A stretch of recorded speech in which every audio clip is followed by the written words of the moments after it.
Over the next decade, Kulik would lead several more expeditions to the Tunguska site, each one meticulously planned and executed with the same unwavering dedication. These expeditions, conducted in 1928, 1929 to 1930, and even into the mid-1930s, allowed him and his growing team to map the devastation with increasing aggression. They charted the radial pattern of fallen trees, noting the subtle variations in their orientation, which provided crucial data for later analyses of the blast's trajectory and height. They meticulously surveyed the epicenter, using compasses, measuring tapes, and basic surveying equipment to create detailed topographical maps of the ravaged terrain. A significant portion of their efforts during these subsequent expeditions was dedicated to the relentless search for meteoritic fragments. Kulik's teams dug trenches, sank boreholes, and conducted magnetic surveys, hoping to detect the presence of iron meteorites beneath the surface. They even drained small lakes and bogs in the area, believing that the fragments might have fallen into these watery depressions. Kulik was particularly intrigued by several small, circular, boggy depressions he found near the epicenter, which he optimistically dubbed Tunguska holes. He initially hypothesized that these might be small, impact craters or even entry points for individual meteorite fragments. His team spent considerable for excavating these features, but ultimately they yielded no definitive meteoritic material. The ground beneath these holes was simply peat and permafrost, not impact-melted rock or buried fragments. The frustrating reality began to set in, despite years of strenuous effort. Despite the most thorough search known to science at the time, no trace of the actual impactor could be found. No large crater, no significant meteoritic fragments, nothing tangible to explain the colossal destruction. The geological and biological evidence, the scorched trees, the radial pattern. The absence of a crater pointed overwhelmingly to an enormous aerial explosion, but the nature of the exploding object remained elusive. Kulik, however, never abandoned Eddie's meteoritic hypothesis. He believed that the object was indeed a meteorite, perhaps one composed of a less dense material than iron, or one that had fragmented so completely upon atmospheric entry or explosion that its remnants were too small or too dispersed to be easily found with the technology of the era. He theorized that the object might have shattered into microscopic dust or vaporized completely in the intense heat of the airburst. His unwavering conviction, even in the face of persistent negative results, underscores his deeply ingrained belief in the extraterrestrial origin of the event. Leonid Kulik's expeditions to Tunguska, despite their failure to recover a meteorite or locate a crater, were monumental achievements. They transformed a local legend into a legitimate scientific problem. He was the first to accurately document the scale and pattern of the devastation, providing the foundational data that all subsequent scientific investigations would build upon. He meticulously collected eyewitness accounts, preserving invaluable oral histories that would have otherwise been lost to time. His tireless efforts and his willingness to endure extreme hardship in the pursuit of knowledge set a precedent for all future researchers. His work, though inconclusive in finding the object itself, redefined the understanding of large-scale cosmic impacts. The crater that was unforced scientists to consider new possibilities. Perhaps objects could explode in the atmosphere before hitting the ground. This idea, initially a perplexing anomaly for Kulik, would later become a central tenet in modern impact science. The concept of an airburst, Kulik, through his persistence, had inadvertently stumbled upon a phenomenon that challenged conventional wisdom and paved the way for entirely new theories about cosmic threats. Kulik's quest was ultimately cut short by the outbreak of World War II. Already in his late 50s, he volunteered for the Soviet militia and was tragically captured by German forces. Dying of typhus in a prisoner of war camp in 1942, he never saw the ultimate resolution of the Tunguska mystery. Never knew that his frustrating lack of a crater would become one of the most significant clues. But his legacy endures as the man who awakened the scientific world to the profound enigma of Tunguska, transforming a forgotten Siberian incident into a planetary wake-up call, a haunting question mark in the grand tapestry of cosmic events. His unwavering persistence had indeed pierced the veil of forgottenness, but the true nature of the object that caused such devastation remained. For the time being, a secret still held tightly by the vast, silent taiga. Vasily Kulik, The tenacious meteoriticist had dedicated years, even decades, of his life to unraveling the secrets held captive by the Siberian taiga. His expeditions had been monumental in their scope, charting the devastation, collecting the first scientific data, and preserving the precious whispers of eyewitnesses. Yet, for all his monumental efforts, for all the hardships endured and the miles traversed, one crucial piece of the cosmic puzzle remained stubbornly, maddeningly absent: the impact crater. For generations, the conventional wisdom surrounding celestial objects striking Earth had been straightforward. A meteor, a comet, an asteroid, whatever its composition, would hurtle through the atmosphere, strike the ground, and leave behind an indelible mark: a crater. Think of Arizona's meteor crater, a vast, circular depression a mile wide and hundreds of feet deep, a testament to the raw power of a cosmic collision. This was the expectation, the scientific paradigm of the early 20th century. Kulik, trained in this understanding, fully expected to find such a feature: a gaping wound in the Earth's surface, a clear bullseye marking the point of impact. His entire strategy, his arduous journeys, were predicated on finding this very thing. But the taiga, vast and indifferent, refused to yield this expected evidence. Kulik's initial forays into the blast zone in 1927 were met with a landscape of unparalleled destruction. Yet no obvious crater. The trees lay like fallen matchsticks, aligned in a radial pattern pointing away from a central area, a clear indication of an explosive force originating from a single point. But at that center, there was no gaping hole, no residuum, none of the telltale geological signatures of a conventional impact. There was only more forest, albeit scarred and broken, and, in places, vast, impassable bogs. His early reports, steeped in the frustration of this missing link, spoke volumes about the enigma.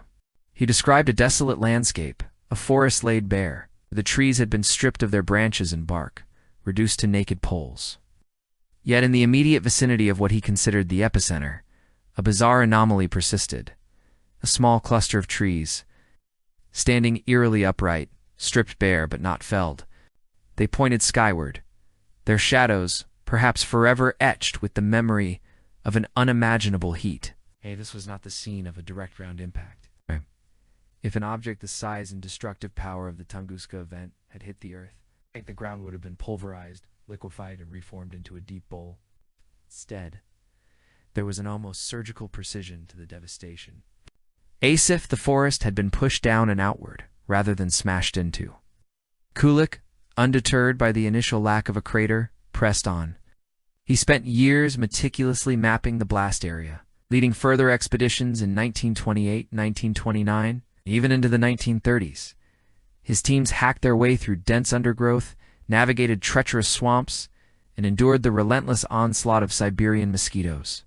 They drilled into the permafrost, hoping to find buried fragments of the meteorite, or perhaps a subsurface structure that would reveal a hidden crater. They even drained a small circular lake, Lake Suslov, which, due to its shape and location near the suspected epicenter, was initially believed to be the long-sought impact site. The draining of Lake Suslov was a Herculean task, a testament to Kulik's relentless determination. Imagine the scene: men laboring in the remote wilderness, digging trenches, shoring up makeshift dams. As the murky waters slowly receded, the anticipation must have been palpable. This was it, they must have thought. The moment of truth, the revelation of the cosmic truth hidden beneath the water. But as Thelikbed was exposed, it revealed not the shattered rock and meteorite fragments of an impact crater, but layers of peat and mud entirely consistent with a natural geological formation. A typical thermokarst lake formed by the melting of permafrost. It was a crushing disappointment, a false lead that consumed valuable time and resources. This was the core of the enigma, a catastrophic event. An explosion estimated to be equivalent to millions of tons of TNT, yet no crater. The absence was deafening, a void in the expected evidence that spoke louder than any physical trace. Kulik and his team found no large meteoritic fragments, no chunks of iron or stone that would definitively identify the culprit. What they did find were tiny microscopic spheres embedded in the soil and tree resin, rich in nickel and iron elements consistent with extraterrestrial origin. These were tantalizing clues, but they were not the smoking gun, the massive meteorite body or fragments that a ground impact would surely have left behind. The sheer scale of the devastation, coupled with the complete lack of a conventional impact crater and substantial meteoritic debris, presented an unprecedented paradox to the scientific community. How could such immense power be unleashed without leaving a direct physical mark on the Earth's surface? The data collected by Kulik, particularly the distinctive radial felling pattern and the standing trees at the hypocenter, offered a profound challenge to existing theories of cosmic impacts. In the initial years following Kulik's detailed reports, scientists grappled with this profound mystery. The standard models simply couldn't account for the Tunguska event. Without a crater, what could it have been? Some of the more exotic hypotheses that emerged in the desperators for an explanation illustrate the depth of the scientific bewilderment. How? There were speculative ideas involving antimatter, where an antimeteorite colliding with ordinary matter would annihilate itself completely, leaving no trace. Others pondered the possibility of a mini black hole, which would simply pass through the Earth, causing localized destruction, but leaving no conventional crater. These theories, while scientifically intriguing, quickly proved untenable. Lacking any supporting evidence, and often violating fundamental laws of physics, they served more as expressions of scientific frustration than as viable explanations. More grounded, but equally unsupported, ideas also surfaced. Perhaps a localized volcanic eruption, though no active volcanoes existed in the region.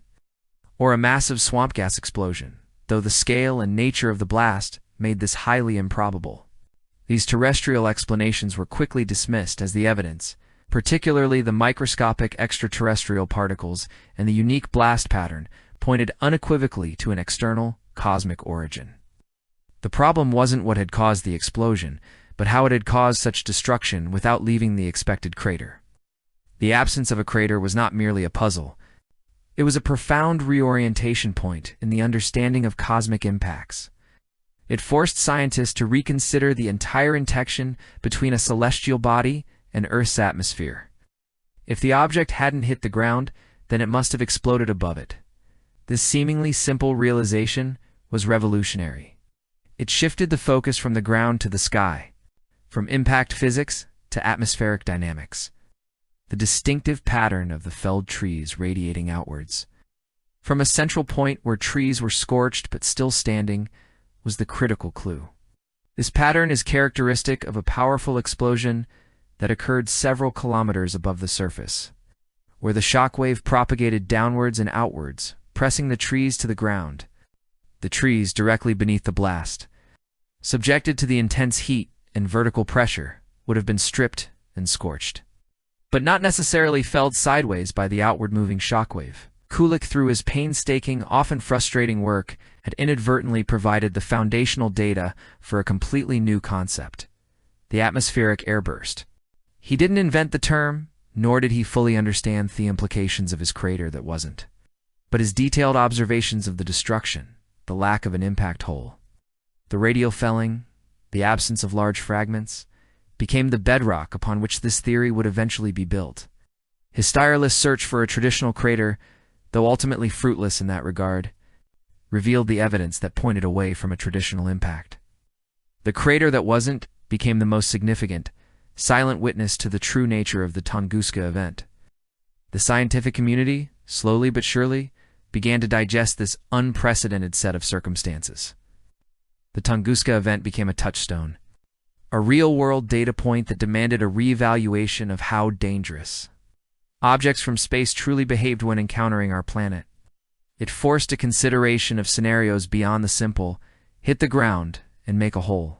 Atmosphere, once thought of as merely a protective shield or a frictional break, was now understood to be an active participant in the cosmic drama, a stage upon which even massive objects could explode with devastating consequences before ever touching solid ground.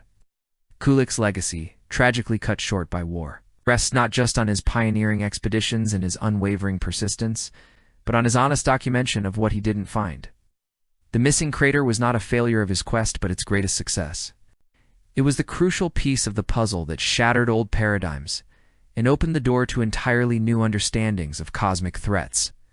The vast, silent taiga had indeed kept its secrets, but in denying Kulik his expected crater, it had inadvertently revealed a much deeper truth about the universe, a truth that would, in time, awaken humanity to a previously underestimated danger from above.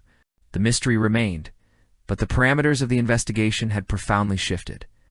The focus would now turn from the ground up to the sky, from impact to airburst, forever changing our perspective on how truly vulnerable our planet could be to the silent, unseen dangers of the cosmos. The absence of a crater, the distinct pattern of radial felling, and the perplexing lack of any substantial meteoritic fragments on the ground. These were the silent witnesses that fundamentally reshaped our understanding of cosmic impacts. It shifted the focus from a direct collision with the Earth's surface to a cataclysmic event high in the atmosphere. But if the mystery wasn't where it hit, but how it exploded, then a new, even more profound question emerged. What exactly was the cosmic projectile that delivered such devastation from the sky? For decades, the scientific community grappled with two primary suspects, a rocky asteroid or an icy comet.